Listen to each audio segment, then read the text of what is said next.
사람들이 당신 말을 가볍게 듣는 이유? 생각보다 단순합니다. 말을 못해서가 아닙니다. 오히려 너무 많이 말하고 있기 때문입니다. 말을 적게 하는데 한마디 할 때마다 모두를 멈추게 하는 사람이 있어요. 회의실에서 1시간 동안 아무도 못 풀던 문제가 그 사람 말 한마디에 정리되는 경험.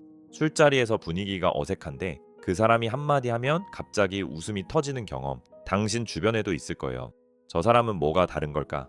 말재주가 타고난 걸까? 아니에요. 심리학적으로 완벽하게 설명되는 기술이거든요. 대부분은 착각하고 있어요. 말을 잘 하려면 많이 알아야 한다고, 유머가 있어야 한다고.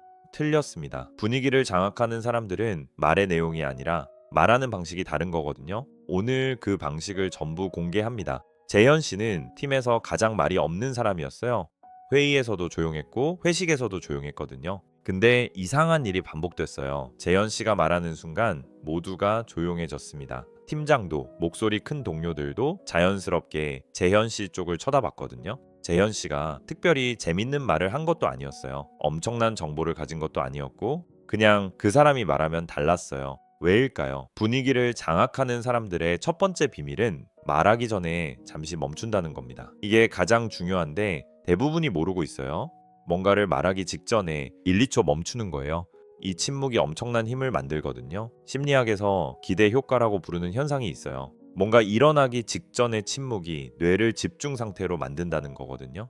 영화에서 가장 중요한 대사가 나오기 전에 잠깐 멈추는 것처럼 연설가들이 핵심 말을 하기 전에 일부러 쉬는 것처럼 그 침묵이 상대방의 뇌를 준비 상태로 만들어요. 이제 중요한 게 나온다고. 재현 씨가 딱 이랬어요. 회의에서 의견을 말할 때 다른 사람들처럼 바로 말하지 않았거든요. 잠깐 생각하는 척, 아니 진짜로 생각하고 말했어요. 그 짧은 침묵이 모두를 재현 씨 쪽으로 끌어당긴 거였습니다. 이걸 모르면 계속 반복됩니다. 말을 더 많이 하려고 할수록 더 가벼워지는 패턴이요. 두 번째 비밀은 목소리를 낮춘다는 겁니다. 목소리가 크면 주목받는다고 생각하죠? 아니요. 심리학에서 오히려 반대 현상이 증명됐거든요. 낮고 차분한 목소리가 더 신뢰감을 주고 더 오래 기억에 남습니다. 이유가 있어요. 인간의 뇌는 위협적인 소리에는 방어 반응을 보이지만 낮고 안정된 소리에는 귀를 기울이거든요. 목소리를 높이면 상대방 뇌가 긴장해요. 근데 목소리를 낮추면 상대방 뇌가 집중하거든요. 완전히 다른 반응이에요. 재현 씨 목소리는 조용했어요.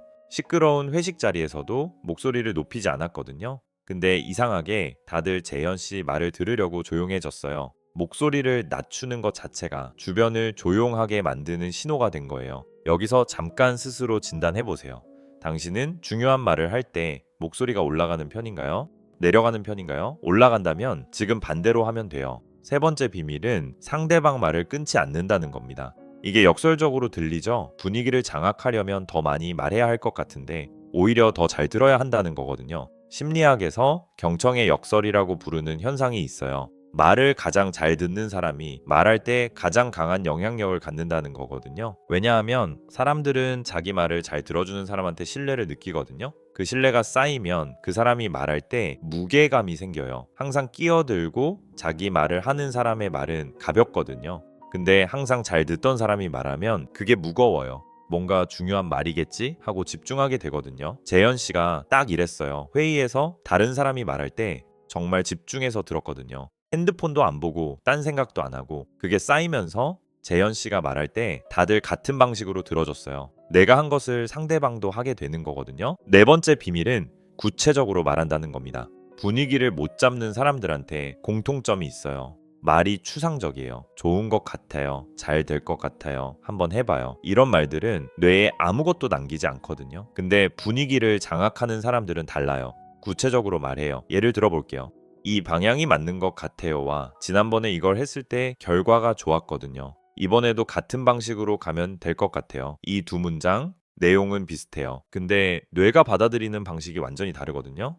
구체적인 말은 뇌의 그림을 만들어요. 그림이 생기면 기억에 남고 기억에 남으면 신뢰가 생기거든요. 재현 씨가 팀장한테 인정받은 결정적인 순간이 있었어요. 회의에서 모두가 막연하게 방향을 잡지 못하고 있을 때 재현 씨가 말했거든요. 3개월 전에 비슷한 상황에서 우리가 이렇게 했고 결과가 이랬거든요. 지금은 그때랑 이 부분이 다르니까 이 방법으로 가면 될 것 같습니다. 방이 조용해졌어요. 그리고 팀장이 말했거든요. 맞아요. 그렇게 합시다. 말의 내용이 대단한 게 아니었어요. 구체적이었던 거거든요. 다섯 번째 비밀은 반응을 기다린다는 겁니다. 말을 하고 나서 바로 덧붙이지 않는 거예요. 이거 정말 중요한 포인트인데 대부분이 놓치거든요. 말하고 나서 불안해서 바로 추가 설명을 하거나 그렇죠?를 붙이거나 어떻게 생각하세요? 를 바로 물어보거든요. 이게 방금 한 말의 힘을 전부 빼요. 말하고 나서 침묵을 견디는 게 방금 한 말에 무게를 더하는 거거든요. 침묵을 먼저 깨는 사람이 지는 게 아니에요. 침묵을 견디는 사람이 이기는 거거든요. 재현 씨는 의견을 말하고 나면 기다렸어요. 상대방이 반응할 때까지. 그 기다림이 방금 한 말을 더 크게 만들었거든요. 다들 그 말을 곱씹어 볼 시간이 생기는 거예요. 곱씹어 볼 시간이 생기면 더 깊이 받아들이게 되거든요. 여섯 번째 비밀이 가장 핵심인데 상대방 이름을 부른다는 겁니다. 이게 사소해 보이는데 심리학에서 가장 강력한 친밀감 형성 방법 중 하나예요. 인간의 뇌는 자기 이름을 들을 때 다른 어떤 소리보다 강하게 반응하거든요. 자기 이름이 들릴 때 뇌에서 활성화되는 부위가 쾌락을 느낄 때 활성화되는 부위랑 같다는 연구도 있어요. 재현 씨는 대화할 때 상대방 이름을 자연스럽게 넣었어요. 그냥 그렇죠가 아니라 지훈 씨 생각은 어때요? 좋은 것 같아요가 아니라 민서 씨가 말한 그 부분이 핵심인 것 같아요. 이름을 부르는 것만으로 상대방이 대화에 더 집중하게 되거든요. 나한테 말하고 있다라는 느낌이 강해지니까요. 지금 당장 써먹을 수 있는 방법 3가지만 알려드릴게요. 첫 번째, 오늘부터 말하기 전에 1초만 멈추세요. 생각을 정리하는 척이어도 좋아요. 그 1초가 모든 사람을 당신 쪽으로 끌어당기거든요. 두 번째, 중요한 말을 할 때 목소리를 한 단계 낮추세요. 억양을 높이면 긴장감이 생기고 낮추면 집중이 생기거든요. 이게 당신이 말할 때 사람들이 조용해지게 만드는 가장 빠른 방법이에요. 세 번째, 말하고 나서 덧붙이지 마세요. 한마디 하고 기다리세요. 그 침묵이 방금 한 말을 2배로 만들어주거든요. 말을 많이 하는 사람이 분위기를 장악하는 게 아닙니다. 말할 때와 침묵할 때를 아는 사람이 장악하는 거예요. 댓글로 솔직하게 남겨주세요. 당신 주변에 말 한마디로 분위기를 바꾸는 사람이 있나요? 그 사람이 뭐가 다른 것 같은지 그 댓글 하나가 오늘 이야기한 것 중에 당신이 놓쳤던 부분을 찾게 해줄 거거든요.